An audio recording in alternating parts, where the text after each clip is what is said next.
kipindi cha siku 100 za Mheshimiwa Rais wa Jamhuri ya Muungano wa Tanzania tumeweza kuidhinishiwa almost mradi ya bilioni 3.317 kwa kipindi hichi tu baada ya uchaguzi, bilioni 3 kwa ajili ya Masasi pekee yake. Mheshimiwa Mwenyekiti, bilioni 3 hiyo inaenda kwa ajili ya kujenga mradi ule ambao utatoa maji kwenye eneo la Chikangu ambapo ni eneo la Makonde Plateau. Yale maji yakifika yataenda sana yataenda kusevu maeneo makubwa matatu.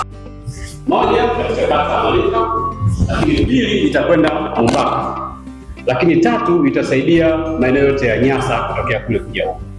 Unajua eneo fulani la Nyasa imekuwa na changamoto sana ya maji hapa mjini, kelele zilikuwa ni nyingi, watu wa Nyasa nafikiri wanafahamu hilo, pamoja na eneo la Malika na kwenda mpaka Mumbaka. Nakumbuka serikali imeweka fedha za kutosha kujenga ile shule yetu ya sekondari, inahitaji maji pia ya kutosha. Kwa hivyo hizo ni hoja ambazo zilipelekea kuandika ile andiko ambalo limeshapitishwa tayari Mheshimiwa Rais, lakini tayari tumeshaanza mchakato wa manunuzi. Ameshatangaza tenda na tenda yake hii itafunguliwa Ijumaa ya wiki ijayo. Kwa sababu Jumatatu wale wakandarasi watakuja kwenda site kwenda kufanya ukaguzi eneo la kujenga matenki. Tutajenga tenki moja Malika, lakini pia tutajenga tenki nyingine lita 500 eneo la Mumbaka kwa ajili ya kuweza kusolve tatizo hilo. Na mradi huo ni mradi wa miezi 8. Kwa hiyo tunatarajia kabla mwaka huu haujaisha tutakuwa tayari solve tatizo la upande wa njia ya kwenda Newala. Mheshimiwa Mwenyekiti, tunaposolve tatizo la kwenda Newala, maana yake kwamba yale maji ambayo tulikuwa tunagawana tuyapeleka kule, sasa atakuja kusolve tatizo mengine ambayo yako upande huu kwenda mpaka Mwingi Mtapika na maeneo mengine ambayo tumetaja hapa. Lakini hiyo haitoshi pia. Mheshimiwa Rais ametuidhinishia bilioni 1.5 kwa ajili ya rehabilitation ya miundombinu iliyoko hapa sasa. Kama wenyewe mnafahamu, maeneo mengi miundombinu ni ya muda mrefu, na maana sasa imeanza zaidi ya miaka 10 iliyopita. Kwa hiyo makazi yameongezeka, maeneo ya watu yameongezeka, na tutaendelea kusambaza mabomba kwenye maeneo ambayo bado hakuna distribution network, na maeneo mengine ambayo yamekuwa na changamoto kubwa, eneo la Chisegu unajua pale kuna shule, kuna kituo cha zahanati, lakini pia zamani kulikuwa na mitandao ya maji ilikuwa pale. Sasa hii fedha ambayo tunaipata ya rehabilitation, tutaweka tenki eneo la Chisegu, lakini pia kuna visima viwili ambavyo tutavifufua. Pale Chisegu kuna visima viwili vilikuwa vinatoa maji zamani, lakini kwa sasa havifanyi kazi. Tutavifufua kwa ajili ya kuongeza idadi ya maji. Mheshimiwa Mwenyekiti, lakini pia eneo hili la kwenda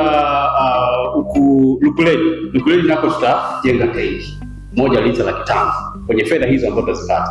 Kwa hiyo tukiangalia hivi vitu vyote kwa kipindi cha mwaka mmoja, tuna uwezo wa kuongeza angalau maji kwa lita milioni 1. Kwa haya yaliyoko, ukiongeza lita milioni 1 na tukagawana vizuri, hata kama tutapata wote kwa masaa 24, lakini watu wote watapata maji. Lakini hiyo haitoshi. Tumeendelea mbele zaidi kwa sababu mji wa Masasi unakuwa ni mji wa kibiashara, watu wengi wanajenga.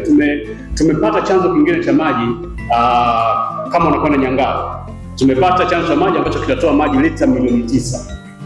Kumbuka kilichopo sasa Mbwinji kinazalisha lita milioni 8 mpaka 9, lakini kuna chanzo kingine cha lita milioni 9 ambacho hicho sasa tutakidedicate sehemu maji yatakuja huku Masasi, lakini yale maji mengine ambayo tulikuwa tunatoa Mbwinji kuwapeleka na Chingwea sasa atakuja Masasi kwa hiyo kumaliza tatizo la maji lililopo. Kwa hiyo tunatarajia tayari wizara imeshatuma wataalamu, wiki ijayo tutakwenda nao site kwenda kufanya detail design ya huo mradi ili tuweze sasa huo mradi uingie kwenye bajeti ya fedha ya mwakani. Tunatimiza kuhakikisha kwamba kwenye bajeti ya fedha mwaka 26-27 moja kati ya miradi tutasoma ya maji ya Tanzania hii, huo mradi nao uwepo ambao utakuwa na gharama kubwa, inaweza kufika hata bilioni 40-45, ambao tunatarajia kukamilika huo hasa itakuwa imeweza changamoto zote katika eneo hili la Masasi. Lakini zaidi ya hapo tuna mradi mwingine ambao tunatekeleza Mangaka, kutoa maji mto Ruvuma, ambako mahitaji ya maji pale mji wa Mangaka ni lita milioni 1.5 kwa siku, lakini ule mradi unazalisha lita milioni 5. Mheshimiwa Mwenyekiti, moja kati ya mambo maelekezo ambayo tumepata kutoka kwa Mheshimiwa Waziri kuhakikisha kwamba maji hayo pia yanakuja kusolve njia hii ambayo unakwenda Songea hapo katikati au Sululu na kwenda kule mbele. Kwa hiyo tutakuwa na alternative ya kupata maji ya kutoka Mwinji, lakini pia tutakuwa na alternative ya kupata maji kutokea Mangaka. Tumeshamaliza kufanya detail design ya mradi huo. Tumeandika andiko na leo tumelipeleka wizarani, bado halijapata approval kwa ajili ya kuanzisha mradi huo. Lakini tumeshaandika kuona kwamba jinsi gani tunaweza kupata maji pia kutoka kule tukayapata kuja hivi. Hii yote tunaendelea kutekeleza maelekezo ya Mheshimiwa Rais ya kuwa na gridi ya maji ya taifa. lakini sisi tumeanza kwa eneo la Masasi, kuwa na vyanzo zaidi ya kimoja na kuviunganisha, kwamba ukikosa maji Mwinji upate maji kutoka huku Nyangao, ukikosa Nyangao upate maji kutoka Ruvuma, ukikosa Ruvuma upate maji kutoka kwenye vyanzo vingine hivyo vyanzo kwa sasa.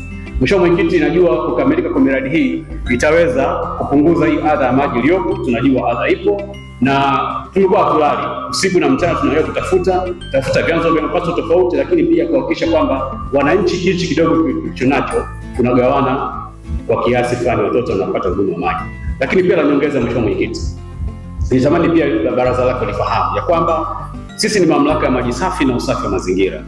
Mwaka wa fedha unaokuja huu tumeweka mipango ya miradi ya kuanza kutekeleza kwa ajili ya maji taka, uchakataji wa maji taka, mitambo ya maji taka ambayo sasa itaweza kutengeneza gesi, lakini itatengeneza mbolea, lakini pia ile gesi inaweza kutumika kwa ajili ya majumba karibu na mashule ya shule za wanafunzi pia. Maanake tutaweza kusafisha mji wetu, kwa sababu inaonekana hapa eneo kubwa water table iko juu. Kwa hiyo hata vyoo vinajaa haraka sana. Mvua ikinyesha kila kitu kiko juu. Kwa hiyo tunahakikisha kwamba huo mradi tunaweza kutekeleza. Eneo tumeshaongea na mkurugenzi wa halmashauri, tushapata eneo letu lipo. Kuna issue ya fidia ambayo tunamalizia kuilipa. Baada ya pale tunaanza kuplan kwa ajili ya mradi huo ili kuweza kuondoa maji taka kwa mjini, kufanya mji wetu uendelee kuwa msafi. Mheshimiwa Mwenyekiti, naomba kuwasilisha.